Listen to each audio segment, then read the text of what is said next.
네, 산상수훈의 말씀은 예수님께서 그 천국이 가까이 왔다 선포하시고 우리에게 그 천국을 살아가는 삶, 그 삶이 어떤 것인가에 대해서 말씀하고 계신데 이 산상수훈의 말씀은 바로 우리의 그 마음을 바꾸시는 그런 말씀을 지금 하고 계세요. 심령이 가난한 자, 애통하는 자, 온유한 자, 의에 주리고 목마른 자, 긍휼히 여기는 자, 마음이 청결한 자, 이 모든 것은 하나님께서 우리에게 우리의 그 마음을 변화시키셔야만 한다는 것이죠. 우리가 그 하나님 나라에 들어가기 위해서는 우리의 마음이 변화되어야 된다라는 것을 말씀하고 계세요. 그래서 에스겔서 36장 25절에서 26절에 보면 그 이스라엘이 그 바벨론 포로가 되고 그 하나님을 배반하고 이스라엘이 하나님을 저버렸을 때 그들이 심판을 받았지만 하나님께서 그 이스라엘을 다시 회복시키실 것을 약속하시면서 그 약속을 주셨거든요. 근데 그 말씀을 한번 우리가 들어볼게요. 맑은 물을 너희에게 뿌려서 너희로 정결하게 하되 곧 너희 모든 더러운 것에서와 모든 우상 숭배에서 너희를 정결하게 할 것이며 또 새 영을 너희 속에 두고 새 마음을 너희에게 주되 굳은 마음을 제거하고 부드러운 마음을 주며 이렇게 말씀하셨거든요. 그러니까 그 주님께서 우리에게 약속하신 것은 우리가 다시 하나님의 자녀로 회복되기 위해서는 우리 안에 뭐가 있어야 된다는 거죠? 새 마음이 있어야 된다는 거예요. 우리 마음이 깨끗해 돼야 되고 정결케 돼야 되고 그렇죠? 우리가 깨끗하지 못한다는 것은 뭐냐면 바로 우리가 우상 숭배 모든 그런 죄악 가운데 있지만 우상 숭배에서 우리가 깨끗해져야 된다는 겁니다. 그러니까 이스라엘이 저지른 우상 숭배는 하나님 이외에 하나님과 더불어서 하나님 아닌 다른 우상에게 그들이 마음을 준 거죠. 그들이 왜 그렇게 우상을 숭배하였냐면 바로 하나님은 자신들이 원하는 것을 주시지 않을 거라고 생각했거든요. 정말 다른 그 땅에 가나안에 있었던 다른 민족이 주는 그런 농업을 할 때 그 정말 비를 주고 그 축복해 주는 어떤 그 풍요의 신에 주는 그런 것을 하나님 주시지 않을 거라고 생각했고 또 하나님께서 다른 나라가 강해지는 그런 그 힘을 하나님은 주시지 않을 거라고 생각해서 자기들이 그 이방 나라와 조약을 맺고 그리고 그들이 섬기는 신을 받아들였잖아요. 그것을 바로 그들의 마음이 빼앗겼다는 것을 얘기하고 있어요. 그래서 성경에서 말씀하는 것은 두 마음을 품지 말라라고 얘기를 하잖아요. 마태복음에서도 그 말씀을 하시는데 우리가 우리 마음에 두 주인을 섬기는 것이죠. 특별히 우리가 주님과 재물을 동시에 섬기는 그런 마음이 있다는 거죠. 그러니까 두 마음을 품었다라는 것은 바로 우리 안에 그 마음이 나뉘었다라는 것인데 사실은 그거를 결혼으로 성경에서 비유를 할 때 뭐라고 하냐면 여자가 마음에 두 남자를 푸는 걸 뭐라 그럽니까? 남편이 있으면서도 그 불륜이죠. 마음에 남편도 있고 다른 남자도 사랑해요. 그 불륜이잖아요. 그 이스라엘을 하나님께서 책망하실 때 그 신랑 대신 그 하나님 이외에 다른 우상을 마음에 두었잖아요. 그거를 하나님께서 이스라엘을 심판하신 거죠. 마치 그 고멜과 같이 그 호세아서에 다른 남자에게 간 그 음란한 여자 그것을 바로 하나님께서 두 마음을 품은 것이라고 얘기를 했죠. 그게 바로 우상 숭배인 것입니다. 하나님 문제는 이스라엘의 그 범죄는 하나님만 버린 게 아니라 하나님을 섬기면서도 우상을 섬겼다는 것이죠. 뭐 반반 그거는 하나님께서 그것을 가증하게 여기시는 거죠. 그래서 하나님께서 그것으로 우상숭배로 그 심판받는 이스라엘에게 그 말씀하시는 게 그 새로운 약속이 뭐냐면 하나님께서 이제는 그들의 죄를 씻어주시고 그들에게 뭘 해주신다는 거예요.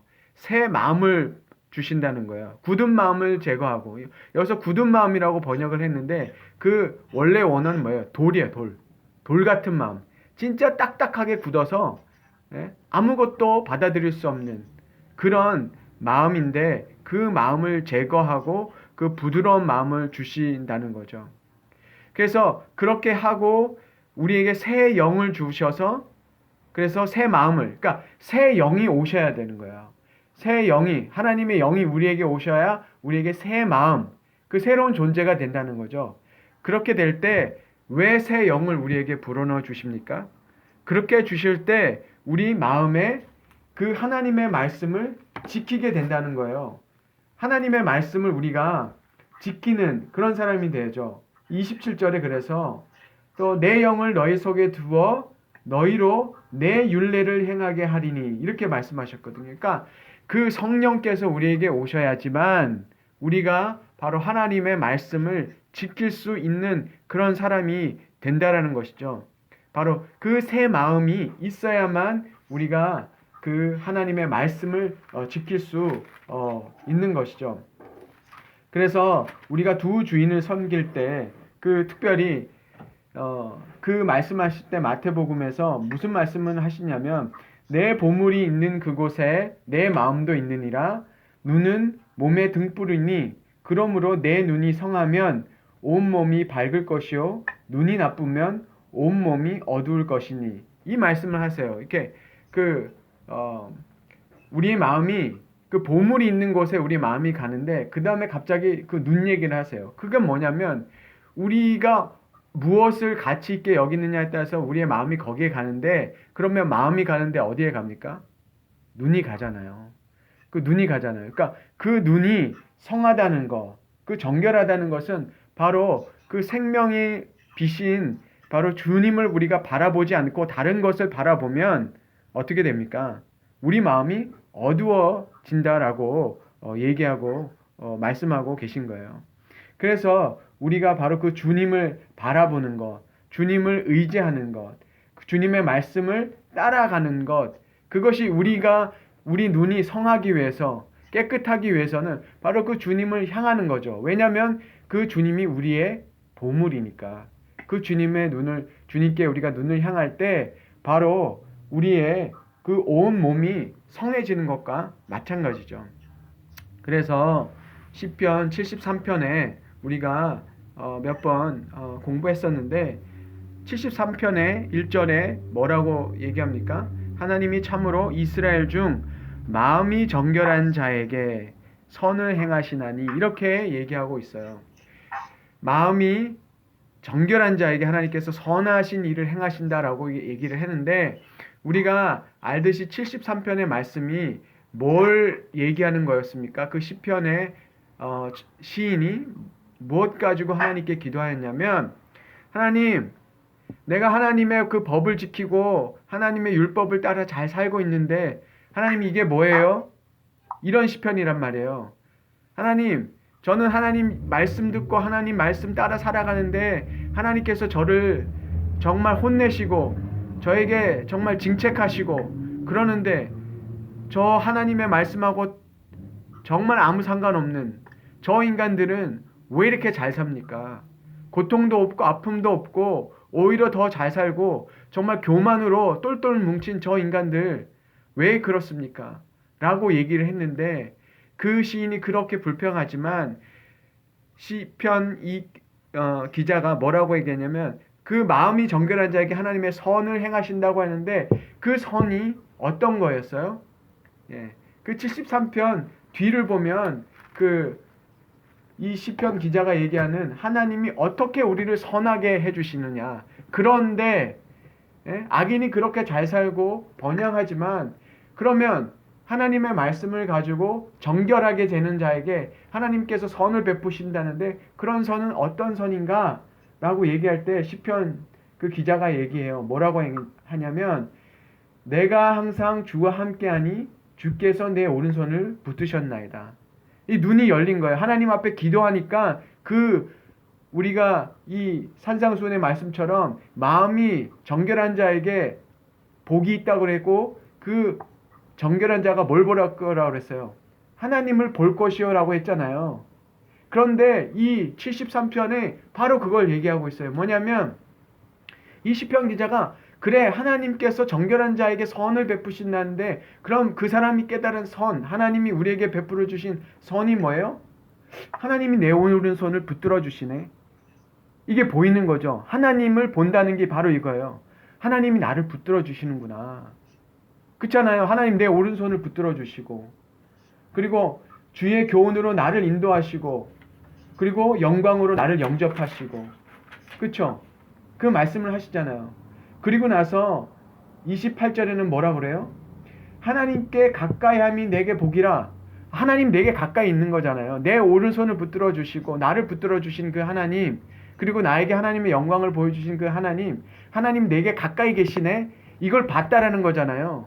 그러니까 산상수훈에서 말씀하신 그 예수님의 말씀이 바로 이것이죠. 뭐냐면 하나님께서 우리가 정결하게 되었을 때 그 주님께서 우리에게 새 마음을 주시고 성령을 부어 주셨을 때 비로소 우리의 눈이 정말 정결하여서 하나님이 우리와 함께 하신다는 것을 본다는 거예요. 내 오른손을 붙들어 주시고 나와 가까이 계신 것을 이제 깨닫기 시작한 거죠. 그것이 시편 기자가 얘기하는 게 뭐예요? 아, 내가 하나님의 말씀으로 깨끗해진 사람, 정결해진 사람이 누리는 복이 이거구나. 하나님을 볼 것이요. 봤잖아요. 73편 기자가 봤잖아요. 하나님 봤어요. 봤어요. 하나님 나에게 가까이 계시는구나. 그리고 뭐예요? 눈이 열려가지고 하늘을 봤어요. 하나님 나라를 바라보니까 내가 하나님 나라에서도 내가 얻을 게 뭐예요? 하나님이라는 걸 알았잖아요.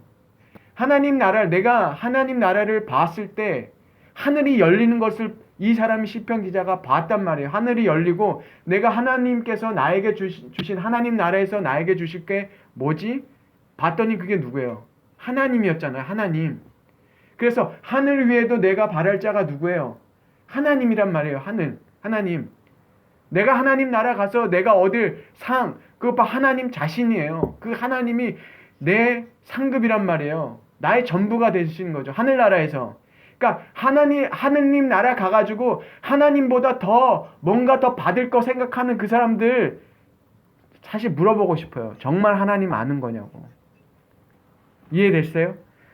하나님 나라 갔을 때 하나님 위에 뭔가 더 바라는 사람들, 저는 정말 다른 것을 바라고 하나님을 믿었다 그러면 저는 오히려 하나님 모르는 사람 같아요. 바로 우리가 눈이 열려서 하늘을 봤을 때 하나님만 보이는 거예요. 그 하나님이 너무 영광스럽고 그 하나님이 그쵸 전부가 되시니까 근데 이 땅에서 내가 가진 게 뭐예요? 하나님이잖아요. 하늘에서도 하나님, 이 땅에서도 내가 사모할 자가 그러니까 하나님밖에 없는 게 당연한 거잖아요.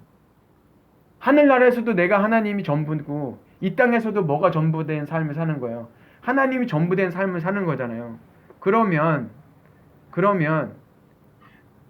그거로 됐다라고 얘기를 하는 거죠. 이 시편 기자가 그러니까 하나님을 가까이 하는 게 내게 복이구나. 하나님이 내 마음을 다 채워주시는 게 복이구나 라고 시편 기자가 지금 얘기하는 거죠. 그래서 예수님께서 그 천국을 가지고 오신 하나님 나라를 우리에게 보여주신 예수님께서도 바로 그 말씀을 하신 거죠. 너희 마음에 저 마음이 청결해서 너희가 하나님을 볼 것이요. 그게 복되다라고 얘기를 하는 거죠. 그러면 우리가 이런 생각이 들잖아요. 우리가 이런 말씀을 받아들일 때 우리 마음에 그런 게 있어요. 정말 나는 복된 자인가? 정말 이거로 충분한가? 나는 정말 예수님이 말씀하시는 이 복된 자의 그런 마음이 돼 있나? 라는 생각이 드시죠? 당연히 우리는 듭니다. 근데 이게 바로 하나님께서 주님의 나라가 우리가 천국으로 우리 마음을 이 땅에서도 천국으로 인도하시는 그 주님이 바로 우리에게 하시는 복이, 우리에게 주시는 복이 바로 이 방향으로 가고 있다는 거예요. 이게 우리의 목적지라는 거죠. 우리 마음의 목적지가 바로 여기라는 거예요. 그래서 우리가 지금 그렇게 느끼지 않고 우리가 받아들이지 못해도 괜찮아요. 하나님께서 이것을 우리에게 이뤄 가시는 거죠. 하나하나 우리가 이 마음으로 갈 수 있게끔 해 주신다는 거죠. 우리 마음이 정말 가난합니까? 우리 마음이 정말 애통합니까? 온유합니까? 의에 주르고 목마릅니까? 정말 우리가 긍휼히 여깁니까? 마음이 청결합니까? 자신 있게 얘기하는 분들이 얼마나 있겠어요. 그러나 이것은 지금의 우리의 상태를 말씀하시는 것이 아니라 바로 우리가 가게 될 그 하나님 나라를 가진 사람들의 마음이 이렇게 변화될 것입니다. 이것이 한 번에 이루어지는 것이 아니기 때문에 에스겔서에 있는 말씀처럼 바로 우리에게 그 성령을 우리에게 두시고 계속해서 이 마음으로 우리를 읽어 가시는 거죠. 우리 마음을 주님께서 이렇게 가져가시는 거예요. 왜 약속입니까? 우리 마음대로 안 되거든요, 이게. 우리 힘으로는 안 된다고요. 그러니까 주님께서 약속을 주시고 우리를 이렇게 만드시겠다라고 얘기하신 거예요. 그래서 야고보서에 오늘도 뭐라고 말씀하시냐면 4장 8절에 하나님을 가까이 하라 그리하면 너희를 가까이 하시리라. 죄인들아 손을 깨끗이 하라. 두 마음을 품은 자들아 마음을 성결케 하라. 예. 야고보 선생도 이렇게 얘기하고 있지 않습니까? 그래서 우리가 주님을 가까이 하게 될 때 어떻게 돼요? 두 마음을 품지 않게 되는 거죠.